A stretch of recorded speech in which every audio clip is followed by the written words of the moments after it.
Alright, Storms, again, Testermite, yeah. And we have Erik Warda here, who's pretty much being a well-known Cabal player along with Michelangelo. But what was your first major? East Coast Throwdown. Got 9th place. This past East Coast Throwdown. East Coast Throwdown 3? Back in New Jersey around like 2 months ago, 3 months ago. Okay, so East Coast Throwdown 3, okay. Yeah. And what other, basically, I guess, places do you participate? Do you go to Valley Stream Monsters? Yeah, I go to Valley Stream weekly now. I used to not go, but I started to go because all the top East Coast players are going. Right. But before that, I used to just practice at Michael Bolton's house. It was just me and him for hours and hours. He was saying about that. But yeah, practicing for like God knows how long. And then we finally started to go to tournaments. I won my first tournament at Bifuteki at 8-bit. Okay. I think it was me and Arturo in the finals, and I just beat him. So that's really what started to get my name out there. And then I started to go to more tournaments, started place. I think WCG, I got 2nd. I lost to this guy's Katana, the crazy Dominican, who I think is going to take it tomorrow, by the way. Yeah. it's going to be close. In my opinion, I think he's going to take it. I can't do anything against it. Prior to MK9, I mean, like for me, for example, like your name surfaces at MK9, and like I knew nothing about you. So what about prior to MK9? What were you doing, fighting games? Yeah, I played. Do you have any prior MK experience? Yes, yeah. I played fighting games my whole life. It was pretty much. I played Marvel 1 for about 10 years. I played Marvel 2 for a few years, but I didn't really enter tournaments. I just went to Chinatown Fair. Right. And they closed that down. It kind of sucks. I also play Marvel 3 right now, but I'm on the outs with it. I'm waiting for Ultimate to come out because I heard they're gonna nuke the X Factor. Some things that I don't like with this current build, they're gonna fix. And of course, I obviously played Street Fighter 4. Okay. I placed in certain tournaments, but I wasn't really known. I played like Ryu, Balrog, and Sagat. So I was pretty good, but I felt right when I was getting good, this game came out and it kind of caught my attention. So I shifted over to Noob Saibot and Cabal, but I found out Noob was a zoner, so no. Gotcha. Sorry, Hito. It's alright, bro. So how do you feel about like from your experience with Valley Stream Monsters and just with the majors?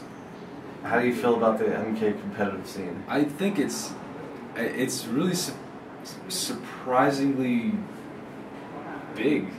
There's a huge respect for the game. There's like a rabid fan base that I wasn't aware of before I got to this.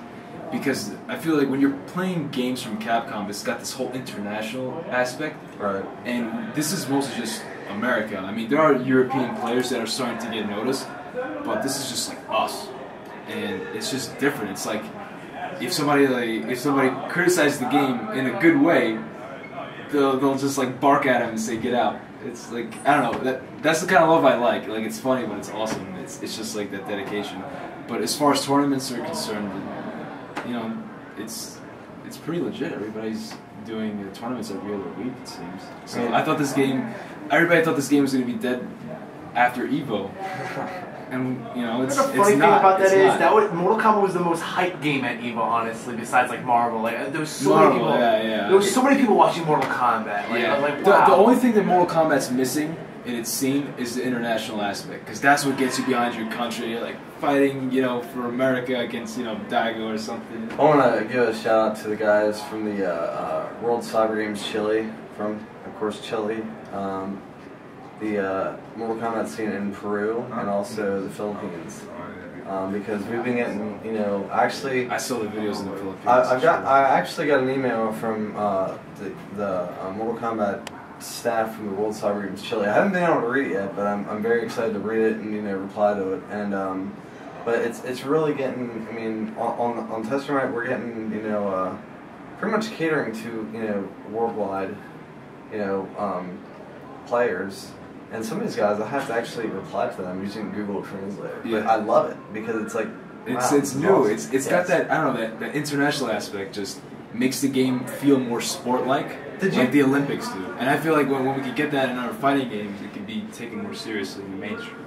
Did you happen to see the, see, I can't remember what the hell video it was. I think it was the Philippines. Yeah. But anyway, it was basically like a top 8, and like right after like a, you know, a really, really good match, they're like, one of the commentators like, see, this isn't just America's game. Oh, it was, I didn't hear about that. it was, the guys on the test from it was, ketchup and mustard, but they have like, well, actually, they both play their respective characters. It's Cyrax and Sector. Maxter. I'm pretty sure it was the Philippines. Shouts to Max. But anyway, it's those guys. It was great. You know, right when they said like this game isn't just America, it's like I was like, you're fucking A. You know. Yeah. Excuse my language. Yeah. I was just like that. Actually, kind of lit a light bulb, you know, in my head. I'm just like, or I should say a spark. I really from then I really wanted to push, you know, that scene. But you know, I definitely want to see that too. It makes it feel like. And how do you feel about like a sport, really? I mean, how do you? I mean, your characters are okay. Just mainly Cabal right now. I play around with Kung Lao, of course. Quan Chi and Scorpion. Yeah, that's a lie. I do play. I played Scorpion against Chris G in 8-bit. I know. I got second, but he got me there because Chris G he's still godlike. How's time look? We're up to 6 minutes now. Got 5 minutes left. Okay. I just want to make sure it doesn't get cut off. Yeah. I'll let you know. Okay. Come on. Yeah, they Let me get out my questions again. Well, that's top 8. Yeah. We're a little slow in MK community. This is like a concert, like, what was that, like a playlist? Track list. It's like a track list or whatever. Yes. I mean, that's how it is like to a me. microphone. It's nice. That's like Searching my pants here. Okay. Bear with me. This is so pro-like. Yes, exactly. No mics, no preparation, really. It's kind of like. Actually, all these questions have already asked you. Yeah, we did. I was about to say you pretty much covered it. What about you guys? I mean, you got Dan holding the camera, Hatoshira. You guys have anything for him as far as? I mean, again, it's just great to, you know, because, and Dan can relate to this too. With every Mortal Kombat, you see people come and go, and your name is one of the ones that's just kind of like you made a name for yourself. But before then, it wasn't like, you know, someone like Czech, where, you know, they have a long reputation behind them. Yeah, or, you know, Tom Brady, for example, like a well-known MK player. But, you know, it's great to, you know, meet people like you and, you know, go to tournaments and be in the same presence, and it's just like kind of fight me again. Is great. It is. There's so many good players. I was just playing Josh 99. He beat me. Hell yeah! We got an interview. Ermac's legit, man. Ermac. Don't drop Ermac. Don't drop. He could win. You just need to work hard. Well, do you have any kind of shout outs you want to give to anyone, or? Pretty much Papa at Game Over. Okay. It's pretty much, and Eugene is home with his wife and child. Cool. We always play with them. I actually got one really question before we kind of end this. No, you're not allowed. Fuck you, get out. Fine, damn, man. Got 3 minutes. Hurry up. Say it. Alright, Spit it why out. Cabal? Because I play him. He's just a copycat. That's Michelangelo. Because he's good. He has all the tools to win. Blah blah blah. I played him when I was he's like not 11 or 10 in MK3 all the time. I was like pretty Okay, good. so nostalgia. So it's nostalgia, and I was thinking like, hey, you know, he's like really combo-y. I'm into like being flashy, showing off, because if you're into the game and you're doing well, if you're into the game, you are going to do well. You want, you know, people to recognize that, and that's going to make you successful. All right. Great. That's it. Thank you, man. Thanks a lot, man.